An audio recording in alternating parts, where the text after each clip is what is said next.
حضرات، اللہ پر بھروسہ یعنی کامل یقین رکھنا،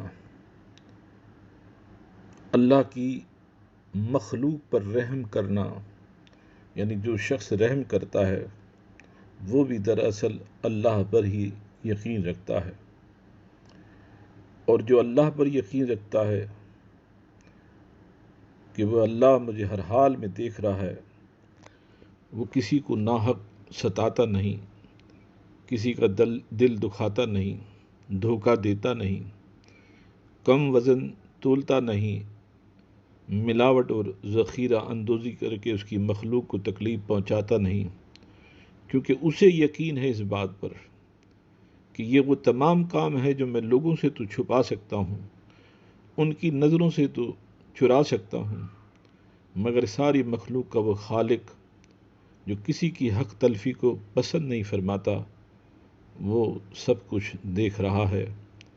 اسی یقین پر وہ پھر ہر گناہ سے، ہر جرم سے، ہر ظلم و زیادتی سے، حق تلفی سے خود کو بچا لیتا ہے، اور جسے یہ یقین حاصل نہیں، پھر وہ وقتی طور پر لوگوں کو دھوکہ دیتا ہے، دے سکتا ہے، اور لوگ اس سے دھوکہ کھا بھی لیتے ہیں، مگر یاد رکھو اس بات کو کہ جو دوسروں کو دھوکہ دیتا ہے دراصل وہ اپنے آپ کو دھوکہ دے رہا ہوتا ہے۔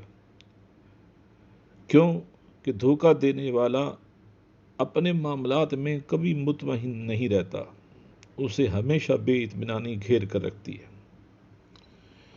اسی طرح ایک دودھ فروش تھا، بڑا وسیع کاروبار تھا، اور دور دور سے اس کے دودھ کو خریدنے کے لیے لوگ آتے تھے، مگر اس کے باوجود وہ بڑا تنگ دست رہتا تھا۔ تنگ دستی اس کا پیچھا نہیں چھوڑتی تھی۔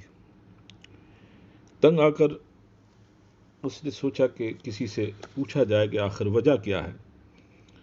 تو کہنے والے نے کہا فلاں جگہ ایک بزرگ ہیں، تم ان کے پاس چلے جاؤ، وہ دعا کریں گے، ممکن ہے تمہاری مشکل حل ہو جائے اور جس پریشانی میں تم مبتلا ہو وہ ختم ہو جائے۔ یہ دودھ فروش وہاں پہنچ گیا۔ وہ بزرگ اپنے حال میں مست تھے، اللہ کے ذکر میں مصروف تھے، ہاتھ میں تسبیح تھی، سر جھکا ہوا تھا، استغراق کی کیفیت میں مبتلا تھے۔ یہ جا کر وہاں بیٹھ گیا، انتظار کرتا رہا۔ ادھر سے توجہ ہوئی تو عرض گزار ہوا، حضرت بہت ساری بھینسوں کا مالک ہوں، بہت سارا دودھ فروخت کرتا ہوں، دن رات محنت کرتا ہوں، نوکر چاکر بھی ہیں، لیکن تمام کاروبار ہونے کے باوجود اکثر مقروض رہتا ہوں، اور نفع ہونے کے باوجود کچھ بچت نہیں ہوتی ہے۔ مجھے کوئی وظیفہ بتائیں یا کوئی دعا میرے لیے فرما دیں۔ انہوں نے ایک ہی بات کہی، اللہ کی مخلوق کو دھوکہ دینا چھوڑ دے۔ وہ سمجھدار تھا، سمجھ گیا کہ بزرگ کا اشارہ کس طرف ہے، کیونکہ وہ پانی ملا کر دودھ بیچتا تھا، بس دل پر یقین تھا، چھوڑ دیا پانی ملانا۔ دیکھتے ہی دیکھتے کاروبار میں خوب ترقی ہوئی، شہرت بھی بڑھی، کام بھی بڑھا، منافع بھی اس قدر ہوا کہ ٹھیک ٹھاک اخراجات ہونے کے باوجود بھی بچت ہونے لگی۔ وہ بچت بڑھتے بڑھتے اتنی بڑھی کہ ایک شاہانہ طرز زندگی اس کو حاصل ہو گئی۔ کچھ عرصے کے بعد پھر اسے خیال آیا ان بزرگوں سے ملاقات کے لیے، جا کر پھر ان سے ملاقات کی، اپنے حالات کے بارے میں پھر عرض گزار ہوا۔ وہ اسی طرح تسبیح میں مصروف، ذکر میں اپنے معمول کے مطابق مشغول تھے۔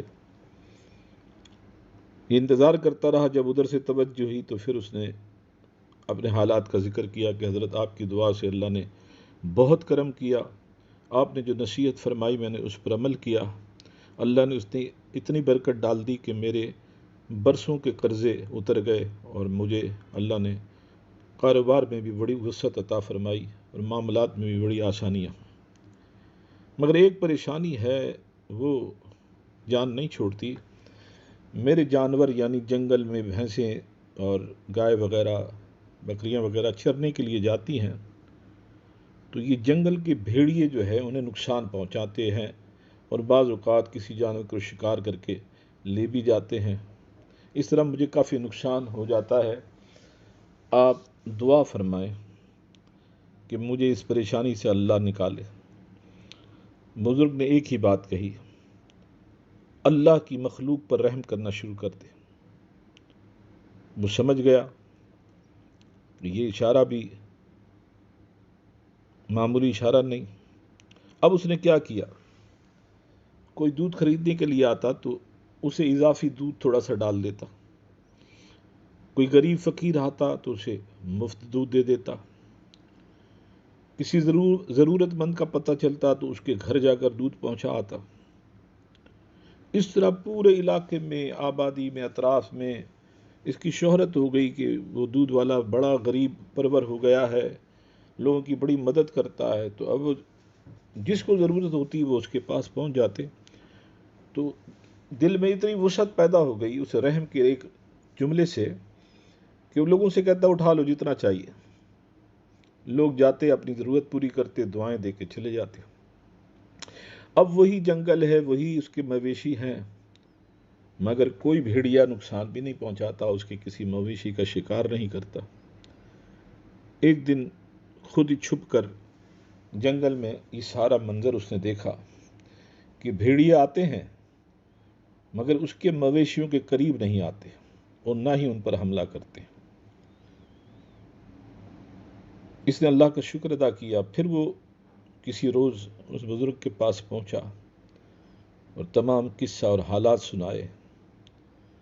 تو اب بزرگ نے کہا، جو اللہ پر بھروسہ کرتا ہے اور اس کی مخلوق کے ساتھ رحم کا معاملہ کرتا ہے، اللہ اس کے لیے کافی ہوتا ہے۔ مطلب جہاں گمان نہ پہنچے وہاں سے وہ روزی پہنچاتا ہے، اور اس کے مال و اسباب کی حفاظت کے لیے وہ غیبی طور پر اس کے محافظوں کو مقرر فرما دیتا ہے۔